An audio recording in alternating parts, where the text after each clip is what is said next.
Where were you when the sun died? On April the 8th, we will witness a phenomenon of the total solar eclipse.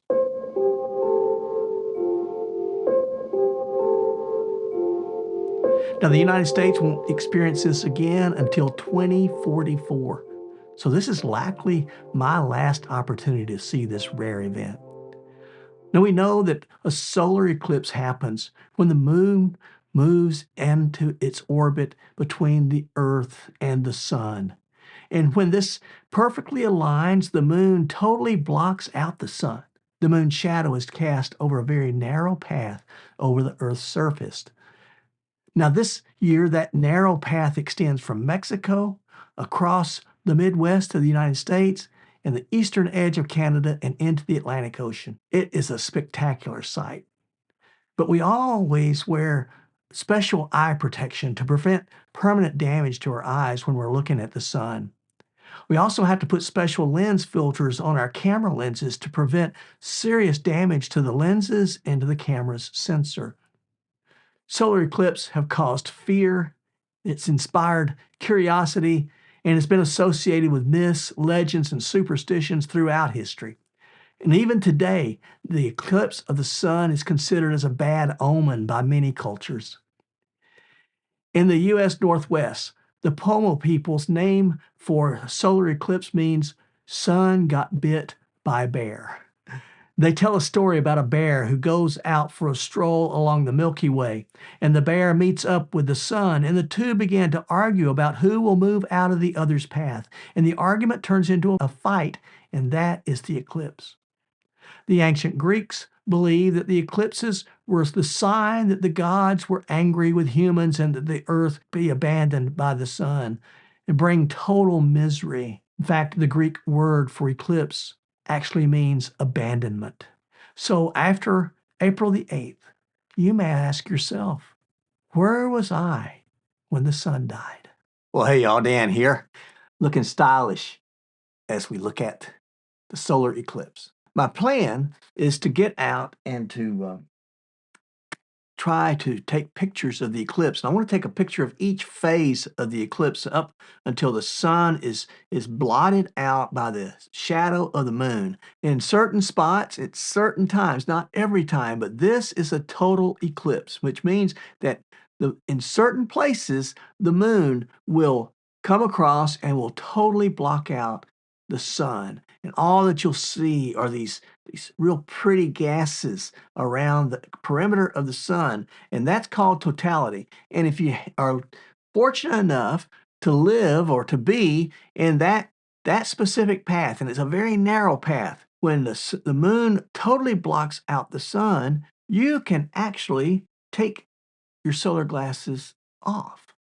But if you're not in the path of totality, you have to wear these in order to protect your eyes so that you don't damage your eyes with the sun, because the power of the light from the sun can permanently damage your eyes, and you can't be too careful when you're dealing with this. So if you plan to go and to watch this, you really need to have some sort of protection for your eyes.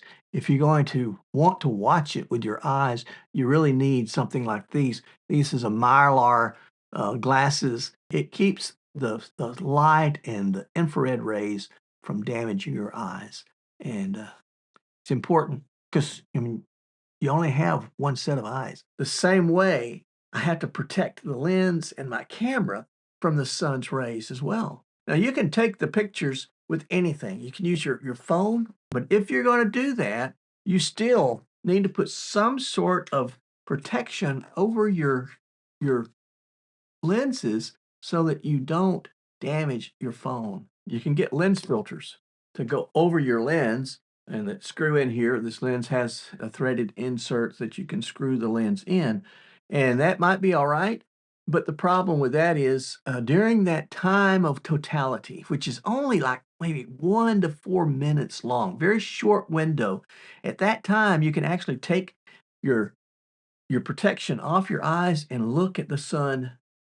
Well, actually, you're looking at the moon, I guess, but you can look at it and without damaging your eyes for just that period of time. And I'll show you how to know when that period of time is so that you still protect your eyes or you protect your equipment.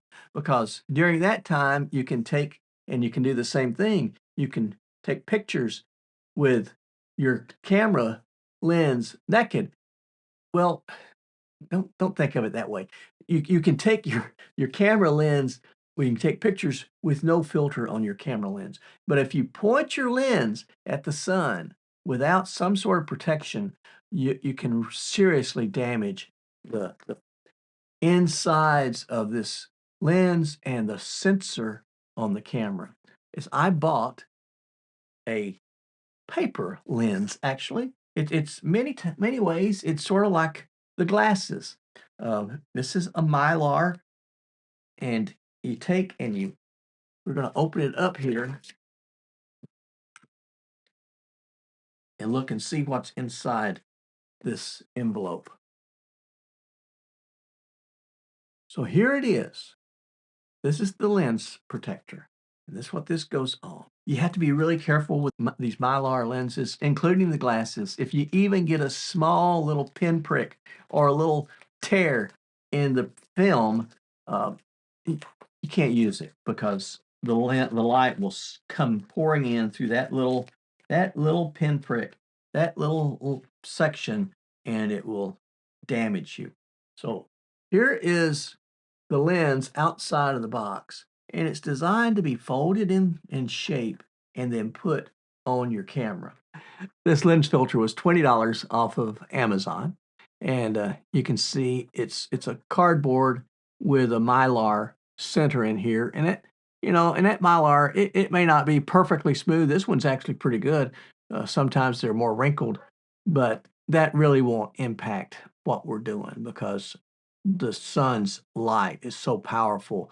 What you're really trying to do is filter out like 99% of it, and so that you don't hurt your camera. This particular lens filter, it's got little places where you can fold it, and so you fold each side down.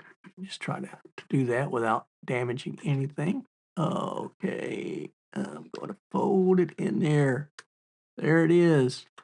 And once you fold it, each little, what do you call that, petal?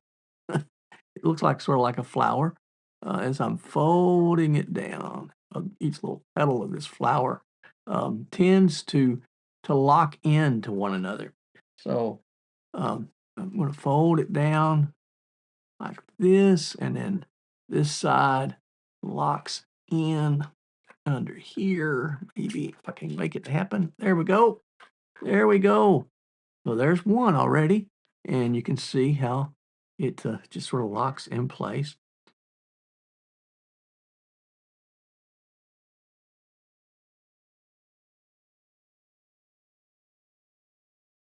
In this video, I'm going to bring you my plan. I want to bring you my plan of each phase of the eclipse, what my settings that I plan to use on the camera, and I'll try to give you a graph of that in this video.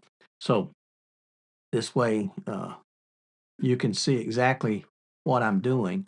And then after the April the 11th, I will come back and share what I got with you and the lessons that I learned. Um,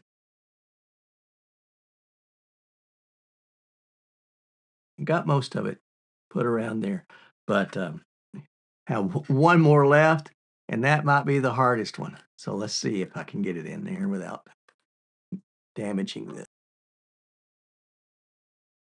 There it is. There is the lens cover. This is the lens that I'll be using, Tamron 18 by 300 millimeter zoom lens. And this just slips over it just like that and slips in place. So I want it to where I can slip it off during totality, take a couple of pictures, and I'll put it right back on so that my camera lens is covered and protected. You don't have to only do this when there's going to be a solar eclipse. You can do this when the sun's out and still take pictures of the sun using this. Now, this isn't durable, and this isn't going to be a long-lasting thing. In fact, after the eclipse event, I'll probably throw this away because I don't want to risk anything that might damage my camera lens or my camera itself. I also have an app that I want to talk a little bit about in this video.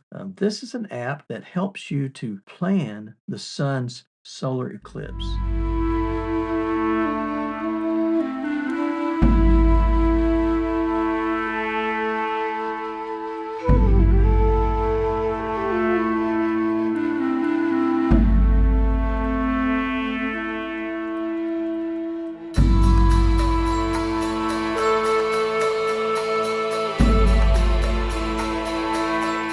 And then you get this menu. If you're a new user, and this is what I did, make sure that you tap the tutorial there at the top, and then you do a device sound check.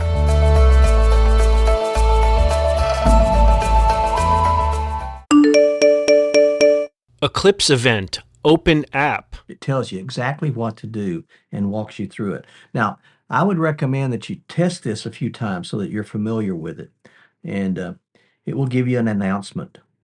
Second contact in 2 minutes. Observe for shadow bands. For these shadow bands in the sun, and it's this first diamond effect where the sun's last little gasp as it goes behind the moon, and then just a few moments later, 1 to 4 minutes, you'll see the next light pop out from behind the moon. That's when it's time to put on your sunglasses. You can schedule your test notification. You can turn this on, and then you'll start getting these alerts.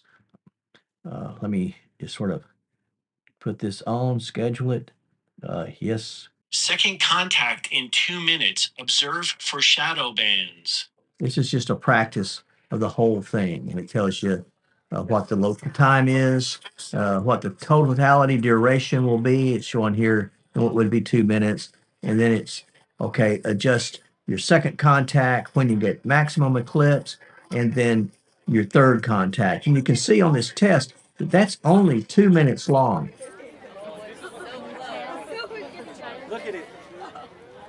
60 seconds. Observe for shadow bands. We see, they're there. You see them? They're very faint. Oh my God, Look at the white sheets. You see them? Oh my goodness, they're going to shadow. Look at them. Opposite way to shadow. They're going the opposite way to shadow. They have a lot of different motion to them. 40 seconds. Observe umbra approach. The umbra is when it's totality, when the sun is totally covered. 30 seconds. Hands on camera. It's timing you down so you can take off your camera filters. Look at them. 20. Again, it walks you all the way through it, and then it's called the diamond ring when you have that first little final gasp of the sun's light. 10. Go. Look at Venus. 5, 4, 3, 2, 1. After you've got your practice section, you can get all of your contact times, and you can set those up. You can get your GPS of where you're at. It automatically locates you and gives you the coordinates of where you're at and where you're at in the path of totality. It'll give you 4 contact times. It's calculated here in the program of the app. Now, this app will help a lot. I mean, especially if you're not going to photograph it. If you're going to photograph it, then you need to think about your camera settings as you move into this. And this is my plan. Now, let me give you some disclaimers here. I have never done this before. So take this as a word of advice and a great warning. I've never done this before, but this is my plan on how I'm going to approach it for the first time. I've been watching a lot of videos. I've read a lot from NASA's website. This is the way I'm going to start, and I may adjust on the fly. But if you look from left to right, the first photo of the sun, you can just see the moon touching it, on the right side just a little bit. That's called first contact. And I will have my camera set up to where it will start doing 5-minute interval photos. Every 5 minutes, it'll take a picture of the sun as it moves across. And I will have to manually, because I don't have a electronic tracker, I will have to manually move my camera as it tracks across the sun. I'm going to have my aperture set at 6.3. F6.3, that's the widest setting for this lens that I'll be using, because I'll have the lens zoomed out to 300 millimeters. That's my focal length, 300 millimeters. And then my shutter speed will be 1/250. I'm going to put the white balance to auto, and I'm also going to turn the ISO to auto. I'm taking and making sure all the stabilization is turned off, because this will be on the tripod and I don't want anything interfering in the electronics of the camera. So my steady shot will be turned off. At the initial phases, first contact, and then you see the next one over is the second contact, and that's when the moon is just starting to really take a bite out of the sun. That bear is starting to really fight with it. I'll still have the same exact camera settings. And during those two times, that's when you really have to have eye protection on. And anytime you use eye protection, you also have to have protection on the lens of your camera. Now, when you get to that third photo there, that's from left to right, the third picture of the sun and the moon, and you see that light on the left side of the sun there, that's when it's going into totality. And during that time, you can actually take your glasses off and you can take the lens cap off of the camera. You can take your lens filter off of the camera during that time. And for that brief moment, and for me, it's right around 1 minute, and I'll have a timer that I will not leave that lens filter off for more than a minute. I'm just going to take a couple of shots. I'm going to put the lens filter right back on. I'm going to put my glasses right back on so that I can finish out watching this amazing event.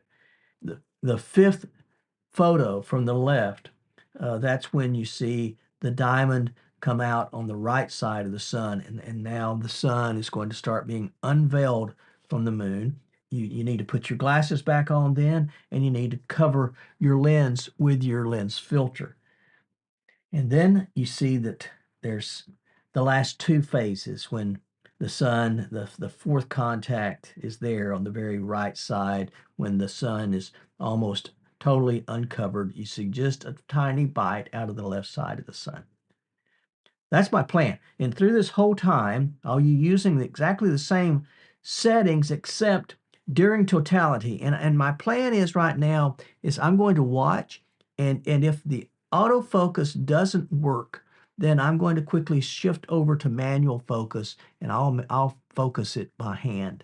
And so that's my plan for this shooting this phases of the total solar eclipse in April the 8th to 2024. Again, let me warn you, this is my plan. If I destroy my equipment, then it's on me. But I'm giving you that fair warning.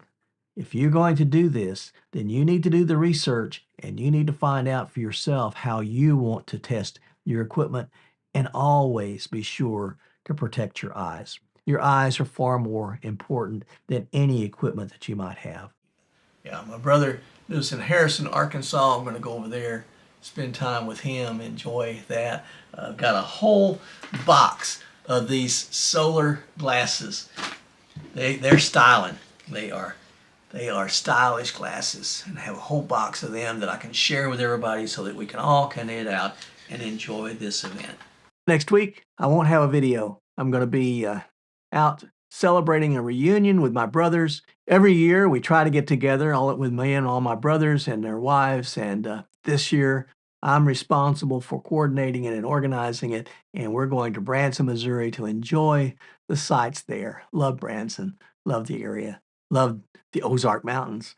And so we're going to enjoy that. But when I come back, I'll be able to share with you from the hike that I'm actually on right now on the Ozark Highlands Trail. And I'll share with those videos with you over the next few weeks. So until next time I see you, stay safe, stay healthy, stay on the path, and God bless you.